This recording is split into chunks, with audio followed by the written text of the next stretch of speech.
Hello बच्चों, कैसे हैं आप लोग? सब बढ़िया होंगे, खुश होंगे, अच्छे होंगे। ठीक है, तो मैं इससे पहले हम लोग जो पढ़े थे प्रीवियस लेक्चर में, हम लोग जो पढ़े थे प्लांट के बारे में, प्लांट रिप्रोडक्शन के बारे में, चैप्टर नंबर 2। तो उसी के रिलेटेड फिर आज हम कुछ लेके आए हैं कि लेक्चर नंबर 2 के बारे में। क्या आज पढ़ेंगे हम लोग? क्या हिस्टोलॉजी ऑफ एंथर। क्या पढ़ेंगे आज हम लोग? Histology of anther. और एंथर के उसके हम लोग जब विशिष्ट एक भाग को काट कर देखेंगे, स्लाइस का टुकड़ा से, अगर हम लोग आज काट के देखेंगे, आज हम एंथर का एक स्लाइस लेंगे, उसको हम काट के पतला सा बिल्कुल काट करके जूम करके देखेंगे, माइक्रोस्कोप में देखेंगे आज किस तरह का दिखने वाला है। तो देखें, एक विशिष्ट परिपक्व पराकोष का अनुप्रस्थ काट, यहाँ मेरा हेडिंग लिखा हुआ है एक विशिष्ट परिपक्व का अनुप्रस्थ काट है। ठीक है, तभी मैग्नीफाइंग दिया एक फिगर बच्चों एक एनसीईआरटी का है और इसमें बोर्ड में आता है। ये 5 नंबर वाला क्वेश्चन में आता है। और इसमें साथ साथ ये वाला पॉइंट जो है, इसमें से क्या ऑब्जेक्टिव क्वेश्चन पूछता है।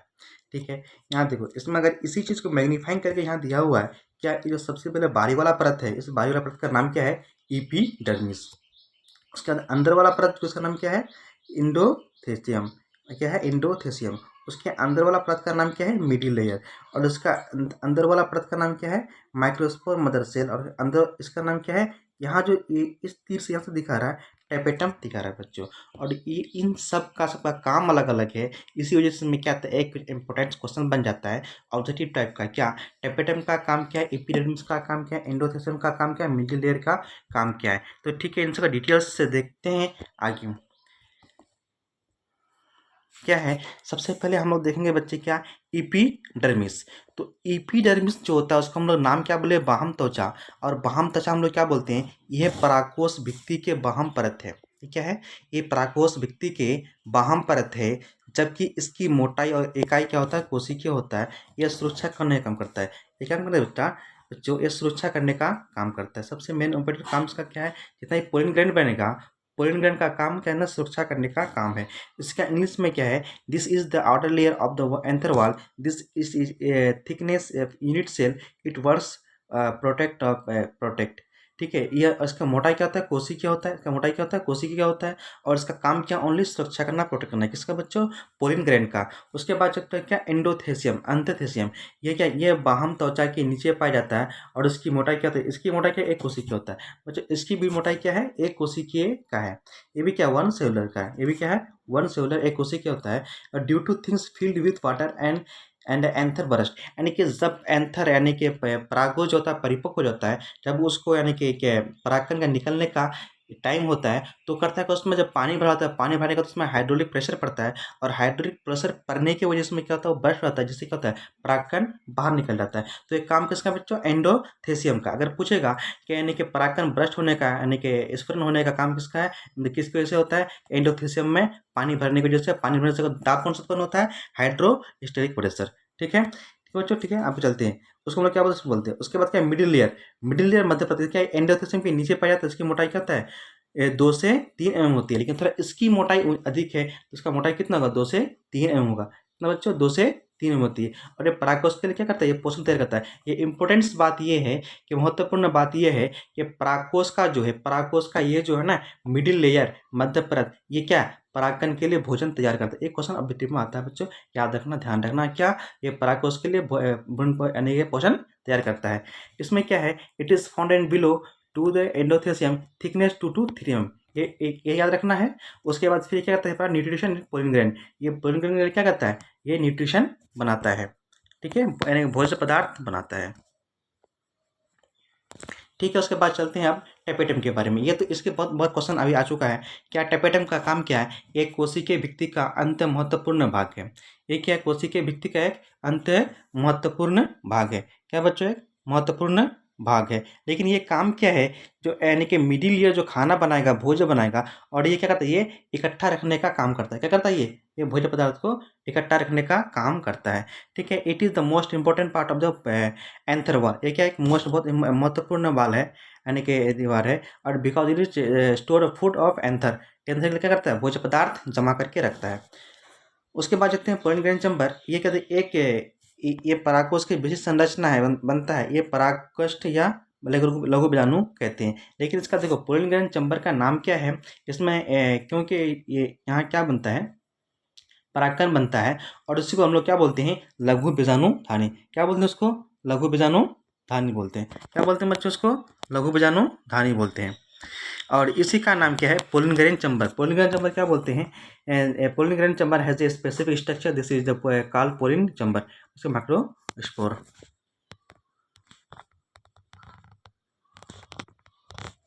उसके बाद चलते हैं हम लोग यहाँ क्या पढ़ेंगे अभी कि लघु बीजाणु जनन और युग्मको जनन। यह भी दूसरा टॉपिक क्या हम लोग का? लघु बीजाणु जनन और युग्मको जनन। तो लघु बीजाणु जनन हम लोग किसको बोलेंगे? जब लघु बीजाणु धानी में, लघु बीजाणु धानी में जब लघु बीजाणु बनने की प्रक्रिया को हम लोग बोलते हैं लघु बीजाणु कहते हैं, और लघु बीजाणु से नर युग्मक बनने की प्रक्रिया को लघु युग्म को जनन कहते हैं। तो उसी में हम लोग रिएक्शन की तरह दिखाए हैं माइक्रोस्पोरेंजियम। हम लोग क्या दिखाएं? माइक्रोस्पोरेंजियम, यानी कि इससे क्या बने, जब माइक्रोस्पोर बनेगा, माइक्रोस्पोर बनेगा तो बनने की प्रक्रिया को हम लोग क्या बोलते हैं? माइक्रोस्पोरोजेनेसिस। और जब माइक्रोस्पोर से मेल गैमेट बनेगा तो हम लोग क्या बोलेंगे उसको? गैमेटोजेनेसिस। ये दोनों याद रखना है। जब माइक्रो लघु बीजाणु धानी में जब माइक्रोस्पोर से माइक्रोस्पोर बनेगा तो क्या बोलेंगे? माइक्रोस्पोरोजेनेसिस। और माइक्रोस्पोर से क्या बनेगा? मेल गैमेट बनेगा तो क्या बोलेंगे उसको? Male gametogenesis. अभी मैंने एक चीज़ पढ़ाया था, क्या? स्पुटन डेhiscence। उसी के बारे में थोड़ा यहाँ डिटेल्स दिया हुआ है। क्या है? परागकोश का स्पुटन डेhiscence अभितर। परागकोश परिपक्व होने के बाद कोशिका भित्ति एंडोथेसियम में हाइड्रोलिक दाब उत्पन्न होता है, जिससे परागकोश भित्ति फट जाता है, और इस प्रक्रिया को हम क्या कहते हैं? परागकोश का स्फुरन कहते हैं। क्योंकि इसमें क्या होता है, एंडोथेसियम में जब पानी अधिक भर जाता है, और पानी अधिक भरने के कारण क्या होता है इसमें कि प्रेशर दाब उत्पन्न होता है और फट जाता है, जिससे परागकण बाहर निकलता है। इसीलिए किसान जो है, किसान लोग सबसे अच्छा क्या करना चाहिए? जब पुष्प निकलता है, जब प्लांट से पुष्प निकलता है, फूल निकलता है, फूल निकलने से पहले अगर प्लांट को अगर पानी दे दिया जाए, खेत में अगर पानी दे दिया जाए, तो उसमें क्या होगा? पानी की मात्रा अधिक होगा, और पानी की मात्रा कहाँ होगा? एंडोथेसियम में एब्जॉर्ब होगा, इकट्ठा होगा, और जिससे उसमें क्या होता है? परागकण को ब्रस्ट होने में मदद करता है। और जब बढ़िया से अगर परागकण ब्रस्ट होगा तो ये अगर इंडोसियम भ्रष्ट होगा तो परागकण बाहर निकलेगा, और उसमें क्या होता है? पोलिनेशन अधिक होगा, यानी कि जब पोलिनेशन अधिक होगा तो क्या होगा हम लोग का? फसल अधिक होगा। इसीलिए किसान लोग क्या करते हैं, जब फूल निकलता है ना पुष्प से, प्लांट से, उससे पहले पानी दिया जाता है, और जिसमें नहीं निकलता तो क्या होता है? यानी परागकण होता ही नहीं है, उसमें फसल होता ही नहीं है। उसके बाद उसी का इंग्लिश में है the process of formation microspore इसका माइक्रोस्पोरेंजियम, और इस process of formation of male gamete is called microgametogenesis. Microspore से क्या बनेगा? माइक्रोस्पोर क्या बनेगा? माइक्रोजेनेसिस बनेगा। उसके बाद अगर मेल गैमेट से बनेगा, अगर मेल गैमेट से बनेगा तो माइक्रोगैमेटोजेनेसिस बनेगा। उसका डेफिनेशन ऑफ एंथर है। उसके बाद पढ़ते हैं हम लोग फीमेल रिप्रोडक्टिव ऑर्गन। क्या पढ़ेंगे हम लोग बच्चों? Female reproductive organ. और फीमेल रिप्रोडक्टिव ऑर्गन में हम लोग जो देखे थे, यानी कि पुष्प का कितना भाग होता है? 4 होता है। सबसे पहले हम लोग क्या देखे थे? दलपुंज। जैसे ये वाला अगर पुष्प होगा, ये क्या है? पुष्प है। इसको हम लोग देखो, ये क्या है? ओवरी। और इसको ये वाला भाग जो हम लोग है ना, ये वाला भाग है, इसको हम लोग यहाँ से यहाँ तक हम लोग क्या बोलते हैं? इस भाग को हम लोग क्या बोलते हैं? Female reproductive organ. और ये फीमेल रिप्रोडक्टिव ऑर्गन यहाँ हम लोग का दिया हुआ है, देखो यहाँ से यहाँ तक इसको बोलते हैं फीमेल रिप्रोडक्टिव ऑर्गन है। और फीमेल रिप्रोडक्टिव ऑर्गन को देखेंगे तो 3 भाग में बटा हुआ है। इतना वाला भाग को हम लोग क्या बोलते हैं? स्टिग्मा बोलते हैं। और यहाँ से यहाँ तक भाग को हम लोग क्या बोलते हैं? स्टाइल बोलते हैं। और यहाँ से यहाँ तक भाग को हम लोग क्या बोलते हैं? ओवरी बोलते हैं। और इन तीनों भाग में से हम देखेंगे कौन सा फर्टाइल है, कौन सा उपजाऊ, और कौन सा बांझ है, नॉन फर्टाइल है। तो यहाँ से यहाँ तक स्टिग्मा जो ये क्या होगा? अपनी पोलिन ग्रैंड को रिसेप्ट करेगा। और यहाँ से स्टाइल बिल्कुल होल एक छिद्र होता है, उसका नाम क्या है? स्टाइल। उसका नाम वर्तिका। इसका नाम क्या? वर्तिका। अगर इसका वर्तिका, और ये क्या था? ओवरी अंडा से। और इसी को हम लोग जब फूल में दिखाया जो है, तो सबसे पहले ऊपर वाला भाग को हम लोग क्या बोलेंगे? स्टिग्मा बोलेंगे। और ये जो पाइप वाला भाग क्या बोलेंगे? वो स्टाइल बोलेंगे। उसके बाद क्या बोलेंगे? जो ये पूरा गोल वाला भाग क्या बोलेंगे हम लोग? ओव्यूल बोलेंगे, ये ओवरी बोलेंगे। और ओव्यूल के अंदर जो छोटा छोटा दाना की तरह है, उसको हम लोग क्या बोलते हैं? ओव्यूल बोलते हैं। और ओव्यूल से क्या बोलता है? बीज बनता है। और ये पूरे को मिला के जो है ना, ये पूरे को मिला के क्या बोलते हैं? पिस्टिल बोलते हैं। मुझे क्या बोलते हैं इसको? पूरे को मिला करके पिस्टिल बोलते हैं, यानी कि जयांग बोलते हैं, गाइनोशियम बोलते हैं। और उसका कितना भाग होता है? 3 भाग होता है। कौन कौन? Stigma, style, ovary. तो स्टिग्मा का हिंदी क्या है? वर्तिका। अगर स्टाइल का वर्तिका, और ओवरी का अंडाशय। ठीक है बच्चों। और यहाँ देखो कुछ यानी कि पॉइंट लिखा हुआ है, यहाँ क्या? वर्तिका और स्टिग्मा ये क्या है? अंडक का अंडाशय का उच्च भाग है, ये अंडक का बांझ भाग है, और ये वर्तिका पुष्प का प्राप्ति भाग है, क्योंकि यह परागकण को पहले प्राप्त करता है। ठीक है, ठीक है बच्चों। अगर कुछ दिक्कत हो तो कमेंट में बताइए, जरूर सॉल्व करेंगे। उसके बाद देखें वर्तिका 3 प्रकार का होता है। अभी हम लोग देखें ना ये वर्तिकाग्र जो स्टिग्मा बोले थे वो 3 प्रकार का होता है, क्योंकि हर एक पुष्प में, हर एक फूल में नेचर ने जो है ना क्या बनाया है, अलग अलग बनाया है। तो अब कोई कोई जो है इस स्टिग्मा क्या होगा, नोब्ड वाला होगा। कैसा होगा ये जो कोई कोई स्टिग्मा जो होगा कैसा होगा, ये बिल्कुल नोब वाला होगा। जैसे अगर इसको देखेंगे तो कोई कोई इसमें कोई स्टिक होता है ना, कोई कोई स्टिग्मा क्या होता है, नोब वाला होता है।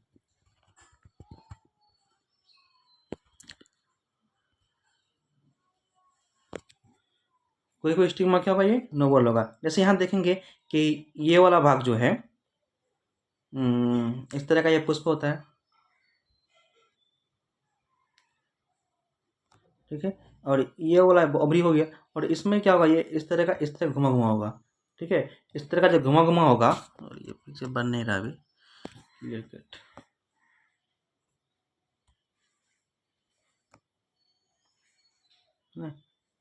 ये ऐसे बनता है, ये ऐसे बनता है, और ये ऐसे घुमा घुमा होता है, ये घुमा घुमा होता है। ये घुमा घुमा होने का नोब वाला बनता है, और ये क्या बनता है, गुलाब में बनता है। और एक नोब होने के कारण जब फंस जाता है पोलिनेटर और उसको स्टिप कर लेता है, और एक चिपचिपा होता है। जैसे इसमें क्या होता है, कोई और देखे धतूरा का देखा होगा, धतूरा का स्टिग्मा क्या होता है, चिपचिपा होता है बच्चों। और जो उसमें पोलिनेटर चिपकता है एक बार में, और बार निकल नहीं पाता है, जिससे उसमें क्या होता है, परागकण चिपक जाता है और उसका पोलिनेशन हो जाता है। और देखते सबसे इंपॉर्टेंट बात क्या है, मेज। मेज का क्या होता है, हेरी स्टिग्मा होता है। क्या बोलते हैं उसको, हेरी स्टिग्मा। यानी कि रोज में, गुलाब में क्या होता है, नोब स्टिग्मा। उसके बाद धतूरा में क्या होता है, चिपचिपा स्टिग्मा। उसके बाद मक्का में कितना होता है, हेरी स्टिग्मा। यहाँ जो फिगर देख रहे हो, फिगर में क्लियर दिखा होगा बच्चों, देखा होगा क्या, मेज का प्लांट तो देखा होगा, यानी कि मकई, जिसको हम लोग इतनी भाषा में क्या बोलते हैं, मकई बोलते हैं। उसका क्या मक्का नाम है, उसका नाम, उसका नाम क्या, जिया मेज। और ये में क्वेश्चन में आता है कि जिया मेज यानी कि मक्का जो होता है कितना है, उसका पुष्प जो है ना 2 होता है। एक सबसे ऊपर टॉप मोस्ट से ऊपर जो होगा वो क्या होगा, मेल पार्ट होगा, पुष्प कौन सा होगा, मेल पार्ट होगा। और जो बीच में जो जहाँ उसको भुट्टा बोलते हैं, जहाँ जाने के मकई का हम लोग इधर मोक्चा बोलते हैं, यानी कि भुट्टा बोलते हैं, उसमें एक क्या होता है, बाल जैसा संरचना निकलता है। वो बाल जैसा संरचना जो है ना, ये वाला बाल जैसा संरचना जो है ना, और ये क्या, यही क्या है, फीमेल पार्ट है। ये क्या है, ये फीमेल फ्लावर है। तो इस फीमेल फ्लावर में 3 तरह का होता है, जब से पहले हम लोग पढ़े थे। इसमें क्या होगा, वर्तिकाग्र होगा, वर्तिका होगा, और क्या होगा, ओवरी होगा। अब जो जितना भी मकई में ये होगा, मकई का भुट्टा में मकई होगा, उतना ही क्या होगा, ओवरी होगा, उतना हेयर होगा। अगर इसमें, अगर तुम लोग गिनना चाहते हो, मक्का का भुट्टा को फोड़ने से पहले अगर देखना चाहते हो, तो उसका पहले क्या करना चाहिए, हेयर को गिन लो, उतना मक्का होगा। ठीक है बच्चों।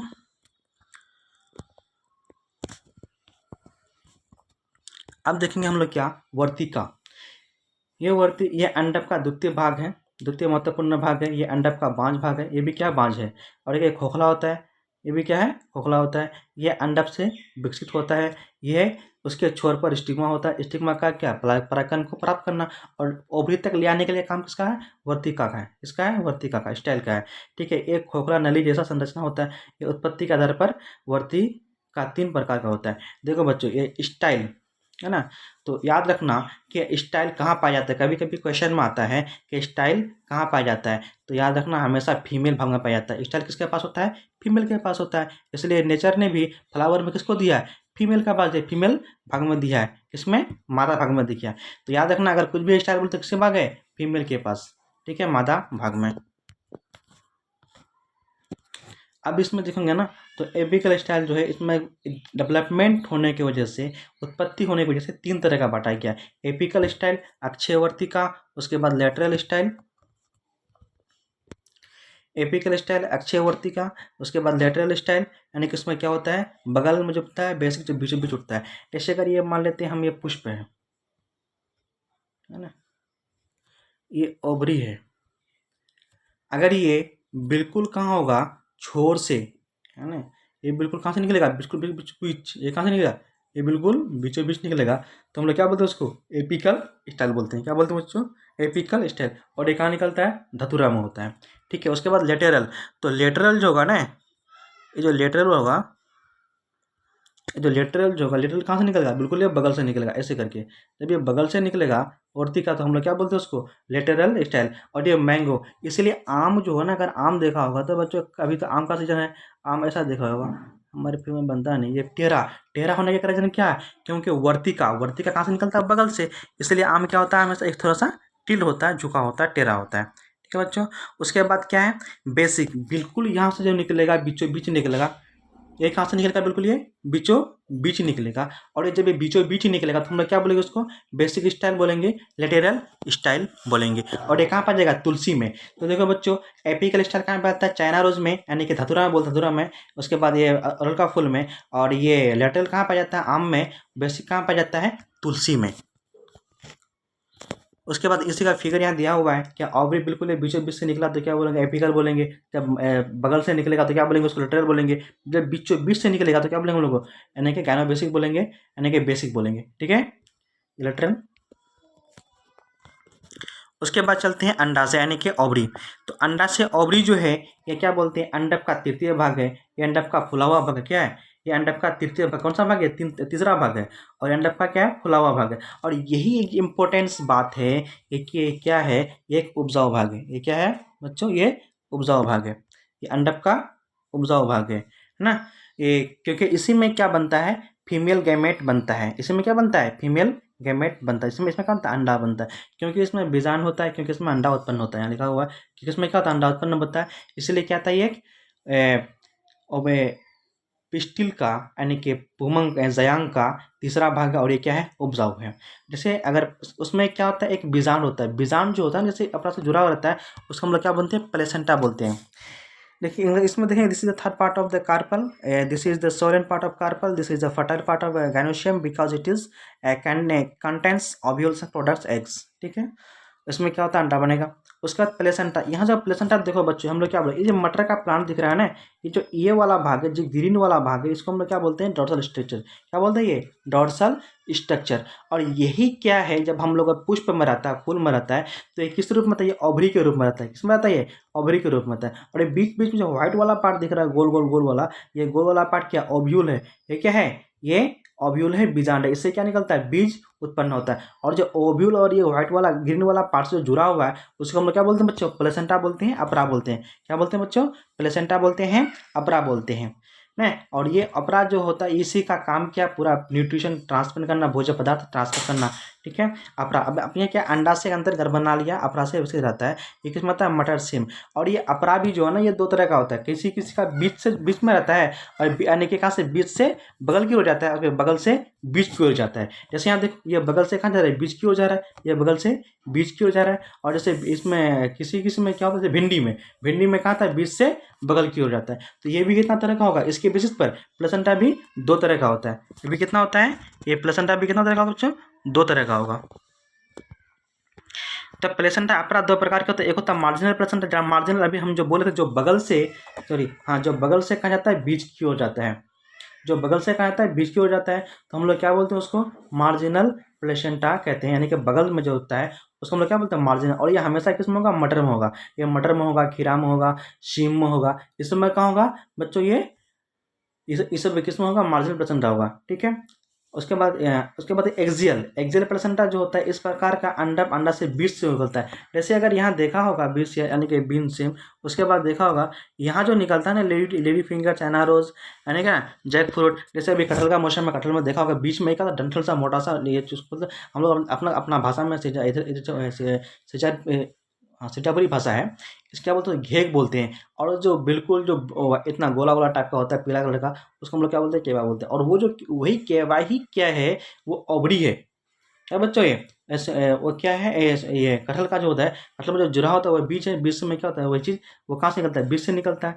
तो इसमें किस में होगा बच्चों, भिंडी में होगा, लेडीज फिंगर में होगा, चना रोज में होगा, जैक फ्रूट में होगा।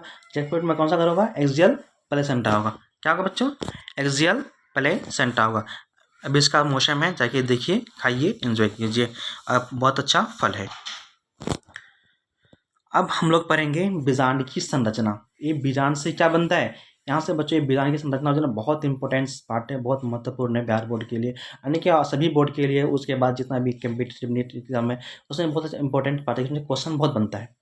ठीक है बच्चों, इसमें क्या बनता है, क्वेश्चन जो है ना, बहुत बनता है। जैसे अगर हम लोग यहाँ देखेंगे इस फिगर में, तो अभी हम लोग सिर्फ नाम से देख लेते हैं कौन कौन सा होगा।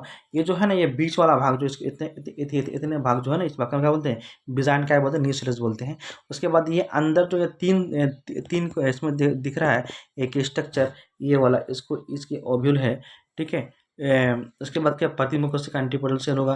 उसके बाद बीच में क्या होगा, भ्रूणपोष होगा, ये ध्रुवीय पोल होगा, एग होगा, सहायक कोशिका होगा, अध्यावरण होगा, यानी कि बीजांड द्वार होगा, यानी कि बीजांड वृंत होगा। ठीक है बच्चों, इसके बारे में, इस फिगर के बारे में ना थोड़ा जितना भी नाम है, जहाँ जहाँ ये ध्रुवीय केंद्र, बीच में 4 कोशिका है, फिर 3 कोशिका है, एक सेल, इसके बारे में हम लोग डिटेल से पढ़ेंगे। उसके बाद क्या हर एक पॉइंट को हम लोग डिस्कस करेंगे अभी इसी में। तो इसमें बहुत इंपॉर्टेंट है, बहुत क्वेश्चन आता है। ठीक है बच्चों, देखते हैं पॉइंट्स के बारे में। सबसे पहले हम लोग जो देखे थे क्या, बीजांड की संरचना, स्ट्रक्चर ऑफ अब्यूल। तो बीजांड जो है ना, बीजांड जो है ना, गुरु बीजाणु में एवं भ्रूणकोश का विकास होता है। बीजाणु में किसका होता है, मेगास्पोर या फिर एम्ब्रायनो शेक का विकास होता है। अभी हम लोग देखे थे क्या, इसमें हम लोग बीजांड वृंत फनिकल। तो बीजांड अंडाशय के दीवार से एक डंठल अथवा वृंत द्वारा जुड़ा रहता है, जिसे हम लोग क्या बोलते हैं बच्चों, बीजांड वृंत बोलते हैं। क्या बोलते हैं उसको, बीजांड वृंत बोलते हैं। जैसे बीजांड वृंत किसको बोलेंगे, अब यहाँ देखा होगा इस फिगर में, जैसे यहाँ देखा होगा इस फिगर में अभी यहाँ, कि यहाँ जो है ना, जो यानी कि जो बीजांड और ये ओवरी जिस डंठल से जुड़ा होगा, उसको हम लोग क्या बोलते हैं, बीजांड वृंत बोलते हैं। क्या बच्चों, उसको बीजांड वृंत बोलते हैं। ठीक है, और जहाँ से जिस रास्ता से नलिका से ऊपर अंदर जाएगा परागकण, उसको हम लोग क्या बोलते हैं, उसको बीजांड द्वार बोलते हैं। क्या बोलते हैं उसको, बीजांड द्वार बोलते हैं। अब बीजांड द्वार, बीजांड वृंत हो गया। ठीक है, वो डंठल को हम लोग क्या बोलेंगे बच्चों, बीजांड वृंत बोल देंगे। उसके बाद क्या, नाभिका, हाइलम, यानी कि ये भी क्वेश्चन आता है, जहाँ बीजांड वृंत और ओव्यूल जिस जगह से टच किया हुआ रहता है ना, जिस जगह से जुड़ा हुआ रहता है, उसको हम लोग क्या बोलते हैं बच्चों, उसको बोलते हैं हाइलम बोलते हैं। नहीं, जिस स्थान पर क्या होता है, बीजांड से जुड़ा रहता है, उसको बोलते हैं हम लोग हाइलम बोलते हैं। और रैफी, जहाँ बीजांड वृंत शरीर से संलयन होकर रहता है, उसे रैफी कहते हैं। Megaspore is plastic in a funicle of wall of the ovule. Ovary is connected the wall of ovary of a stalk and the stalk which is called funicle. ठीक है, हाइलम, हाइलम क्या होगा, the place where is the nucleus is attached to the ovule is called hilum. ठीक है, वेराइफी, it is if the nucleus remains attached to the body then it is called raphe. अब देखते हैं बीजांड द्वार micropyle, यानी कि बीजांड द्वार मतलब जिस रास्ता से जो पाइप, जो जिसमें से ये होता है, अभी हम पढ़े ना, अभी जो पढ़े थे स्टाइल के बारे में, फीमेल के पास भी होता है, वो स्टाइल कहाँ होगा, यानी कि माइक्रोपाइल बीजांड द्वार से होता हुआ कहाँ जाएगा, वो ओव्यूल के अंदर तक जाएगा। तो यहाँ क्या होगा, सबसे पहले क्या होगा, अध्यावरण बीजांड के भ्रूण के रूप में नहीं ढके रहते हैं, इसलिए इसका कुछ भाग पत्ती नली के जैसा बना, यानी कि बना लेता है, जिसे बीजांड द्वार माइक्रोपाइल कहते हैं। क्योंकि उस भाग में अगर अध्यावरण रहेगा तो क्या होगा, स्टाइल अंदर जा नहीं पाएगा, यानी कि वर्तिका जो अंदर जा नहीं पाएगा। जब वर्तिका अंदर जा नहीं पाएगा तो क्या होगा, पुल्लिंग अंदर जा नहीं पाएगा। ठीक है बच्चों, उसके बाद क्या है, बीजांड न्यूसेलस, बीजांड का एक मुख्य भाग है। बीजांड का क्या है, एक मुख्य भाग है, जो बीजांड का न्यूसेलस कहलाता है। यह भाग पतली भित्ति वाली मृदु कोशिका की बनी होती है। इसमें एक इम्पोर्टेंट बात है, कितना का एक मृदु कोशिका का बना होता है। क्या बच्चों, मृदु कोशिका का बना होता है। अच्छा, ये प्राय द्वितीय यानी कि द्विस्तरीय अध्यावरण होता है। इंटीग्यूमेंट अभी मुझे बोले, उसमें क्या होता है, ये द्विस्तरीय अध्यावरण है, ये घिरा रहता है। लेकिन कुछ बीजांड में केवल एक ही अध्यावरण होता है। जैसे बीजांड का धारीय भाग, अधारीय भाग को निभाग चलेजा कहते हैं। क्या बोलते हैं, निभाग चलेजा कहते हैं। ये वह स्थान है जहाँ अध्यावरण उत्पन्न होता है। जहाँ चलेजा में जो होता है ना, क्या होता है, अध्यावरण का उत्पन्न होता बनता है। तो माइक्रो, यहाँ इसका इंग्लिश में देखते हैं, micropyle, it the integument does not cover the nucleus completely, then rather some part of forms then thin tube-like structure wall is micropyle called. With the main part of the ovules called nucleus, this part is made up of thin wall and parenchyma cell. It is usually surrounded by two-layered integument, but in some ovule only one integument. The basal part of the nucleus it is called chalaza. क्या होगा, चलेजा, the place of the which of the following integument. देखो बच्चों, ये जो है ना बहुत important होता है, ध्यान से देखिए, क्योंकि इसमें से क्या होता है, क्वेश्चन बनता है, ऑब्जेक्टिव भी और सब्जेक्टिव भी। उसके बाद चलते हैं हम लोग क्या, भ्रूणपोष, एम्ब्रायो शेक, जहाँ क्या होता है, भ्रूणपोष कहाँ होता है, बीच बिल्कुल अंदर होता है। तो भ्रूणपोष जो होता है, उससे पहले देखो कि फिगर से देख लेते हैं हम लोग, भ्रूणपोष कहाँ क्या होगा। देखिए बच्चों, यही क्या है, भ्रूणपोष है। ये क्या है, पूरे का ये भ्रूणपोष है। तो इसमें देखा होगा कोशिका जो होता है ना, इसमें से बहुत क्वेश्चन पूछता है। इसमें कोशिका कितना, 7 तो कोशिका है, लेकिन न्यूक्लियस कितना है, 8 है। कोशिका 7 है, केंद्र कितना है, 8 है। देखो ये 3 कोशिका, एक ये तो पूरा वाला कोशिका हो गया। इन पूरा कोशिका में केंद्र कितना, 2 है। उसके बाद 3 कोशिका इधर है, 3 कोशिका उधर, 6 हो गया।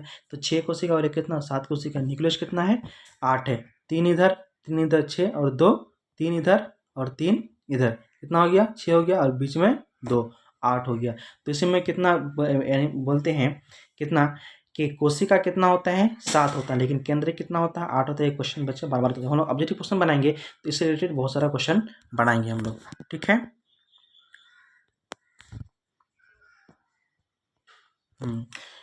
तो हम लोग क्या बोलते हैं, भ्रूण कोश एम्ब्रायोसेक, बीजांड की और मादा युग्मक विधि फीमेल गैमेट के रूप में भ्रूण कोश पाया जाता है। क्या होता है, बीजांड द्वार में क्या होगा, फीमेल गैमेट के रूप में ये पाया जाएगा, ठीक है। और ये हाँ, अभी मैंने बताया ना कि बीजांड का केंद्र का 7 कोशिकीय और 8 केंद्र की संरचना। ये क्या, बीजांड का 7 कोशिकीय और 8 केंद्र की संरचना। इसीलिए इसमें क्या हम लोग क्या बोलते हैं, भ्रूणकोश या मादा युग्मक को विधि कहते हैं। भ्रूणकोश के अंडद्वारी छोर की ओर 3 केंद्रक होता है, जिसमें से एक अंड एवं 2 सहायक कोशिका होता है। इसमें क्या होता है, एक अंडा होता है और 2 सहायक कोशिका होता है। ये भी हम लोग अभी क्वेश्चन में बनाएंगे, क्वेश्चन में देखेंगे। सिर्फ यहाँ फिगर से देख लो बढ़िया से। साइंस में देखते हैं हम लोग कि एम्ब्रायोसिक जब found in the form of female gamete towards the nucleus, ठीक है। The nucleus of the ovule is present is large structure contents 7 cell and 8 nucleus. ये इंपॉर्टेंट बच्चों, ये भी याद रखना कि इसमें क्या होता है, यही क्वेश्चन आता है बार बार, है ना, कि भ्रूण कोश में जो होता है, एम्ब्रायोसेक में जो होता है, कोशिका कितना होता है, कोशिका तो मतलब 7 होता है, लेकिन केंद्र कितना होता है, 8 होता है। यही बार बार बच्चों क्वेश्चन आता है। There are 3 nucleus towards oviduct end of embryo sac and which of the free is supporting cell. अभी देखिए, ये निभाग की छोर के भ्रूण कोश तीन कोशिका होता है ना।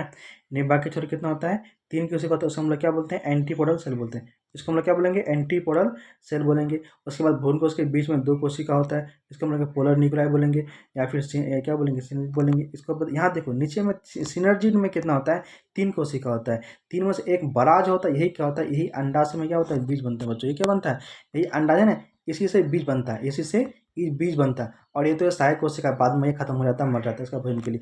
और इससे क्या बनता है, एंडोस्पर्म भ्रूणपोष। इसी के लिए बीज का क्या बनता है, खाना बनता है, जिसको हम लोग बीज को खाने के रूप में इस्तेमाल करते हैं। जैसे मक्का का हम लोग क्या बोलते हैं, इसको खाते हैं। चावल, गेहूँ क्या खाते हैं हम लोग, इंडोस्पर्म ही खाते हैं, ठीक है बच्चों। उसके बाद क्या, गुरु बीजाणु जनन। अब जब ये बनना कैसे, ये बनता कैसे, उसके हम लोग क्या यहाँ रिएक्शन के द्वारा दिखाए गए हैं। जब मेगास्पोरेंजियम से मेगास्पोर बनेगा, तो इस बनने की प्रक्रिया को हम लोग क्या बोलते हैं, मेगास्पोरोजेनेसिस बोलते हैं। और मेगास्पोर से जब फीमेल गैमेट बनता है, अंडा बनता है, तो हम लोग क्या बोलते हैं उसको, मेगा गैमेटोजेनेसिस। उसी को हम लोग हिंदी में दिखाएं, सेंटेंस में लिखे हैं क्या, गुरु बीजाणु धानी के अंदर गुरु बीजाणु एन बनने की पूरी प्रक्रिया को गुरु बीजाणु जनन कहते हैं। और जब गुरु बीजाणु से मादा युग्मक बनता है, तो क्या बोलते हैं उसको, मादा युग्मक को जनन बोलते हैं। और ये सारा प्रोसेस क्या है, एन वाला है बच्चों, क्या है, यहाँ एन, यहाँ भी एन होगा क्रोमोसोम, यहाँ भी एन होगा।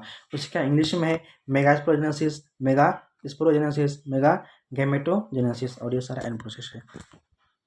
तो यहाँ देखने का क्या, मेगास्पोरेंजियम से मेगास्पोर बनने की प्रक्रिया को मेगास्पोरोजेनेसिस, और मेगास्पोर से फीमेल गैमेट बनने की प्रक्रिया को मेगा गैमेटोजेनेसिस कहते हैं। उसके बाद चलते हैं निषेचन, फर्टिलाइजेशन, सिंगेमी। क्या कहते हैं, निषेचन, फर्टिलाइजेशन, सिंगेमी। जब नर तथा मादा की युग्मक संयोजन होता है या मिश्रण होता है, तो उसे निषेचन कहते हैं।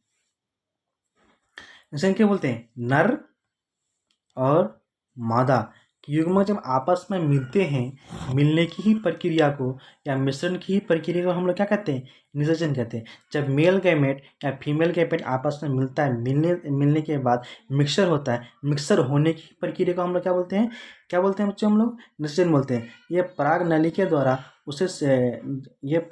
नली के द्वारा होती है, तो उसे सिफोनोगेमी कहते हैं। और एक किस्म होता है पराग नली के द्वारा, तो उस वर्ड को हम लोग क्या बोलते हैं, सिफेनोगेमी। क्या कहते हैं बच्चों, सिफेनोगेमी कहते हैं। और ये जो होता है ना, ये प्लांट में 2 बार निषेचन होता है। प्लांट में 2 बार निषेचन होता है, पहला निषेचन और दूसरा निषेचन। पहला इंटरसेक्शन जो होगा अभी हम लोग जो देखे थे ओव्यूल बीजांड, अभी हम लोग जो देखे थे ओव्यूल बीजांड, देखिए यहाँ तो पहला इंटरसेक्शन किससे होगा, पोलर न्यूक्लियाई से होगा। ये दो एन, ये कितना होता है 2n, ये कितना 2n, ये कितना होगा 2n और प्लस एक बाहर से आएगा एक n, तो टोटल कितना हो जाएगा 3n। तो भ्रूण कोष में जो कितना होगा 3n का होगा। और यहाँ जो सेकंड में कितना यहाँ से होता है, सेकंड में यहाँ से होता है एक से होता है, तो यहाँ भी कितना हो जाएगा, इसमें भी कितना होगा, ये n और n कितना एक ही होगा। तो इसमें कितना होगा, यहाँ वन मेल गैमेट और पोलर न्यूक्लियाई इंडोस्पर्म, ये कितना बन जाएगा, ये 3n का बच्चा बन जाएगा। कितना बन जाएगा, ये 3n का बन जाएगा। ये कितना बनेगा, ये 3n का बन जाएगा। लेकिन यहाँ वन मेल गैमेट कितना बनेगा, ये 2n का बनेगा। याद रखना फर्स्ट फर्टिलाइजेशन में एक मेल गैमेट, एक यानी कि एक क्या होगा, एक मेल गैमेट यानी कि एक परागकण और 2 न्यूक्लियाई, कितना हो जाएगा, ये 3n का हो जाएगा। और सेकेंड फर्टिलाइजेशन में एक मेल गैमेट और एक n, है ना, टोटल कितना हो जाएगा, ये भी 2n का होगा। इसमें कितना 3n, उसमें 2n का होता है। ठीक है बच्चों, पहला में क्या बोलता है, एक मेल गैमेट और दूसरा पोलर न्यूक्लियाई, कितना होगा इंडोस्पर्म, क्या बनेगा उसमें 3n। ये बार बार क्वेश्चन पूछता है कि इंडोस्पर्म भ्रूणपोष जो होता है ना, उसमें क्रोमोसोम की संख्या कितना होता है, 3 होता है, कितना 3n बनता है, 2 पोलर न्यूक्लियाई का और एक मेल गैमेट का, तो 3 हो गया। इसमें जब एम्ब्रायो में जो बनेगा वो हमेशा कितना बनेगा, 2 ही बनेगा, एक मेल गैमेट और एक एग का, तो कितना बनेगा, ये 2n का बनेगा। ठीक है बच्चों, अगर कुछ दिक्कत हो तो कमेंट में बताइए। और उसी का प्रोसेस है कैसे कैसे बनता है नहीं बनता है, ठीक है, एक बार जो है ना सेपरेट हम लोग वीडियो बनाएंगे गुरु बयान देने की प्रक्रिया को। अभी यहाँ ठीक है, इसमें से हम लोग देख रहे हैं कि यहाँ इधर से फिगर में क्या है, ये फूल है, फूल में से गुरु बयान बनेगा, बनने की प्रक्रिया को इस पेज में थोड़ा सा ध्यान से देख लीजिएगा। अगर किसी को चाहिए तो हम पेज भेज सकते हैं, सेंड कर सकते हैं। ठीक है बच्चों, देखने के लिए धन्यवाद, शुक्रिया, थैंक यू। और एक काम ज़रूर कि वीडियो को लास्ट में देखें और देखने के बाद देखिए तो बहुत बहुत शुक्रिया, धन्यवाद। और सब्सक्राइब कर दीजिए, सब्सक्राइब, ठीक है, सब्सक्राइब, लाइक और कमेंट, ये बहुत ज़रूरी है हमारे लिए भी, इसके लिए कीजिए और उसका बहुत बहुत शुक्रिया, धन्यवाद, थैंक यू बच्चों देखने के लिए।